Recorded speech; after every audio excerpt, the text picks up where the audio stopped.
Magandang hapon. Mabibilis na balita kasabay ng uwian, hapunan at pahinga.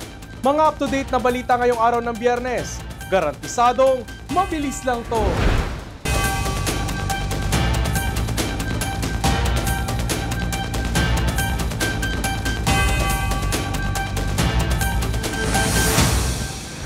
Mga headlines ng mabibilis na balita. Heto na!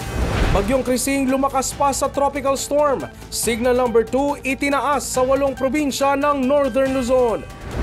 Mahigit 15,000 individual apektado ng pagbaha sa Western Visayas. 7 sasakyang pandagat inanod sa dalampasigan sa Zamboanga City. 3 milyong food packs nakahandang ipamahagi ng pamahalaan sa mga pamilyang apektado ng Bagyong Krising. At Aklan dancers itinanghal na kampyon sa World Supremacy Battlegrounds sa Dubai. Lumakas pa ang Bagyong Krising sa tropical storm category habang papalapit sa Northern Luzon. Itinaas na rin ang signal number 2 sa 8 probinsya doon habang pinaiigting din ng bagyo ang habagat. Narito ang report. Huling namataan ang sentro ni Krising sa layong 195 kilometers silangan ng Tuguegarao City. Taglay nito ang lakas ng hangin na hanggang 75 kilometers per hour at pagbugso na umaabot sa 90 kilometers per hour. Itinaas na ang signal number 2 sa Batanes, Cagayan kasama ng Babuyan Islands, Isabela, Apayao, Kalinga, Ilocos Norte at ilang bahagi ng Abra at Mountain Province. Tropical wind cyclone signal number 1 naman sa mga karatig lalawigan gaya ng Quirino, Nueva Vizcaya, Benguet, La Union, Aurora at ilang bahagi ng Ilocos Sur, Abra at Pangasinan. Mamayang gabi ay posibleng lalapit ito dito nga sa may bandang Northern Luzon area. No? Hindi natin nirule out yung posibleng paglandfall dito po sa mainland Cagayan o yung pinakamalapit na posisyon nito mamayang hapon dito nga sa mainland Cagayan, and then posibleng tumama sa anumang isla dito sa may bandang Calayan. And also, another landfall possible dito sa may bandang Babuyan Island, no? Dahil pinaiigting din ng bagyong habagat, nananalasa na ang dalawang weather systems na ito. Gatuhod na baha na ang sumalubong sa mga taga-Occidental Mindoro kaninang umaga dahil sa lakas ng mga pag-uulan. Umapaw naman ang ilog na sinabayan pa ng high tide sa Puerto Princesa City. Nagsagawa na rin ng evacuation efforts ang Philippine Coast Guard at lokal na pamahalaang panlunsod sa mga kabahayang lubog na sa baha sa Palawan. Patuloy ang panawagan ng Office of Civil Defense na maging alerto dahil hindi lang Northern Luzon ang apektado dahil nananalasa na rin ang habagat. What we emphasize to our kababayans, no, hindi porket ang track ng ating bagyo ay nandun sa Northern Luzon, ayun lang ang rehiyon at saka mga local DRRM councils na dapat maghanda. Right now, we are actually looking at the buong Pilipinas po, no? Because itong Bagyong Krising ay pinalalakas niya ang habagat. So meaning ang binabantayan talaga natin ay yung baha, or rather the amount of rain, no, na dadalhin nitong habagat at saka maaring magdulot ng mga pagbaha at saka mga landslide. Dalawang bayan sa Aklan ang apektado ng malakas na pag-ulan kahapon, habang 3 lalaki naman ang hinahanap sa Antique matapos mawala sa kasagsagan ng baha, dala ni Bagyong Krising at habagat. Detalye ng mabilis na balita, hatid ni Randy Napuspag ng Kalibo Cable News. Mahigit 200 pamilya ang naapektuhan ng baha dahil sa malakas na pag-ulan sa Aklan simula Huwebes ng umaga. Base sa initial assessment ng Provincial Disaster Risk Reduction and Management Office, apektado ang bayan ng Ibahay at Madalag, kung saan tinatayang umabot sa 80 kabahayan ang naitalang partially at totally damaged. 7 alagang baka at kalabaw ang naitalang namatay sa Madalag, Aklan na nagkakahalaga lahat ng 320,000 pesos. Patuloy naman ang pagbabantay ng lokal na pamahalaan sa mga bahaing lugar. Samantala, suspendido rin ang klase sa lahat ng antas sa iba't ibang bayan ng Aklan dahil sa pagbaha. Mahigit 15,000 na individual ang apektado ng Tropical Depression Krising sa Iloilo City, Iloilo Province, Antique, Capiz at Aklan. Sa inilabas na forecast ng Pag-asa PRSD Visayas, kasalukuyang nasa red warning ang Aklan na may posibilidad ng pagbaha at pagguho ng lupa. Sa Antique, patuloy na pinaghahanap ang 3 lalaki matapos itong mawala sa kasagsagan ng baha kahapon. Kinilala ang mga missing na sina Alan Obreque at Leonard Alobog ng Sibaste at Edwin Hamili ng Tobias Forner.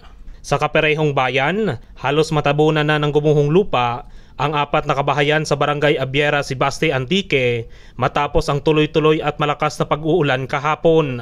Makikita na bubong at bahagi ng second floor ng bahay ang natira sa nangyaring pagguho. Agad namang rumisponde ang mga otoridad upang tiyakin ang kaligtasan ng mga residente at maiwasan pa ang posibleng pinsala.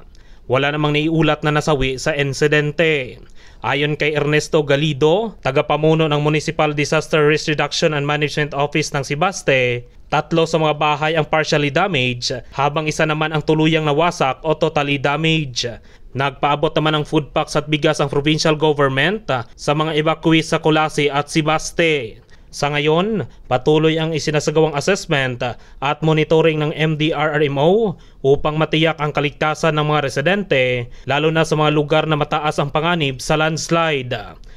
Randy Nacospag para sa All TV News Channel 2. Sa Zamboanga City, ilang mga sasakyang pandagat ang inanod sa RT Lim Boulevard. Ilang barangay naman ang nawalan ng kuryente dahil sa bumagsak na puno sa lakas ng ulan kahapon. Detalye na mabilis na balita, hatid ni Allen Barrera mula E-Media Zamboanga. Humigit kumulang 7 sasakyang pandagat ang sumadsad sa dalampasigan ng Zamboanga City dahil sa malakas na pag-ulan kahapon. Sa video, makikita na isang sasakyan pandagat ang sumadsad sa dalampasigan ng RT Lim Boulevard. Ayon sa isa sa mga crew, sira ang nasabing sasakyang pandagat at inaanod sa dalampasigan dahil sa lakas ng pag-ulan. Nasira din ang isang restoran matapos lumipad ang bubong nito sa Paseo del Mar dahil sa malakas na hangin. Nag-aalala naman ang lokal na pamahalaan na baka masira ang boulevard na isa sa mga atraksyon ng lungsod dahil sa naanod na sasakyan pandagat.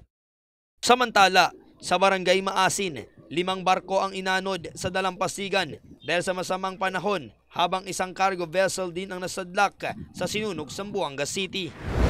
Sa Zampen, Barangay Tugbungan, Zamboanga City, nag-aalala ang ilang mga residente dahil unti-unting nasisira ang kanilang tulay, bunsod ng malakas na ulan at pagbaha.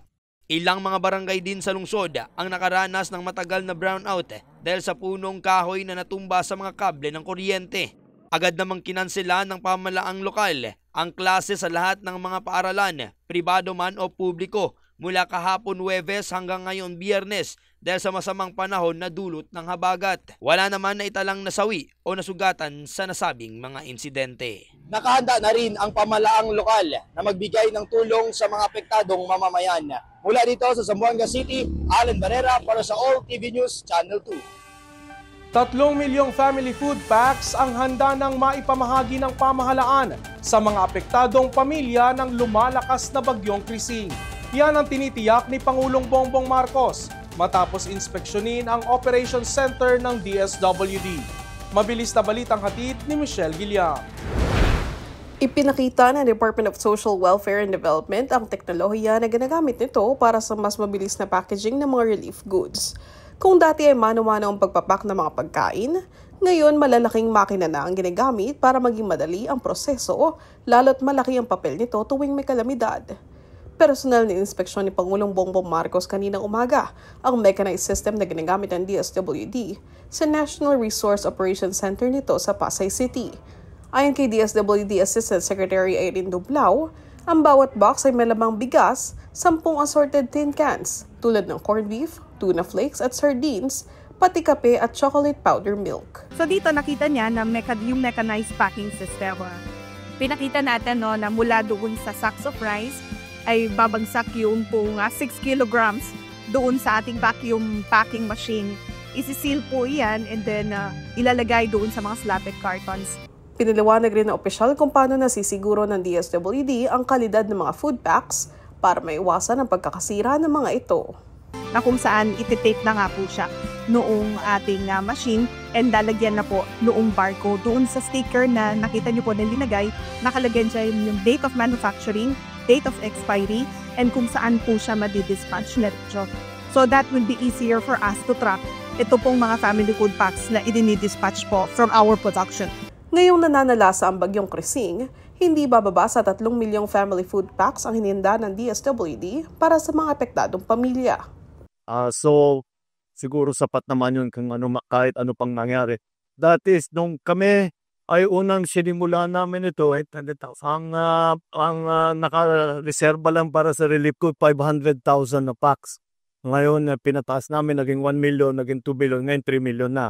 Kaya mabuti naman at kung ano man ang mangyari, may makakatulong kayo sa ating mga kababayan. Ipinakita rin ng DSWD ang water filtration kit na pinamigay nito sa mga LGU na magagamit para makonvert ang anumang klase ng tubig sa pwedeng makonsume ng mga tao. Malaking bagay ito sa mga nasalanta ng bagyo na magkaroon ng access sa drinking water. Personal pang sinubukan ng Pangulo na uminom sa balde na may lamang finilter na tubig ulan.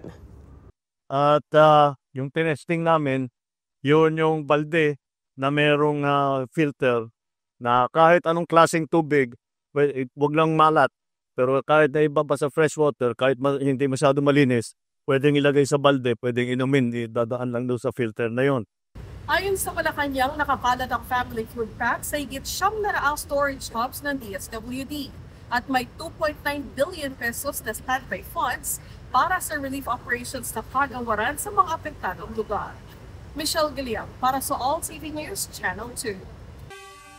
Isang karangalan ang naiuwi ng mga Aklanon matapos tanghaling kampyon ang Choreo and Cream bilang kinatawan ng Pilipinas sa World Supremacy Battlegrounds 2025 Open Division na ginanap sa Dubai, UAE. Detalye ng mabilis na balitang hatid ni Jelyn Rosales mula Kalibo Cable News. Sa kabila ng kakulangan sa pondo at suporta, buong tapang at husay nilang naipamalas ang galing at pusong Aklanon sa entablado. Mas lalo pang pinatibay ang kanilang performance dahil sa mainit na suporta mula sa Filipino community sa Dubai. Bago makamit ang kampyonato, nagtapos ng top 2 finish sa preliminary round ang grupo noong July 12 kung saan nakipagtagisan sila sa mahigit 30 bansa mula sa iba't ibang panig ng mundo. Kwento ng isang miyembro ng grupo, nahirapan sila sa grupong Rockwell PH na ang frontman ay si DJ Lunyo na sikat na dancer sa Pilipinas at ang bansang Nepal.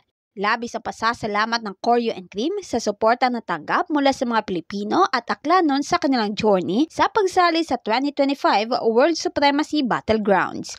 Jelena Rosales para sa All TV News Channel 2. At yan ang mga up-to-date na balitang nakalap ng All TV News ngayong hapon.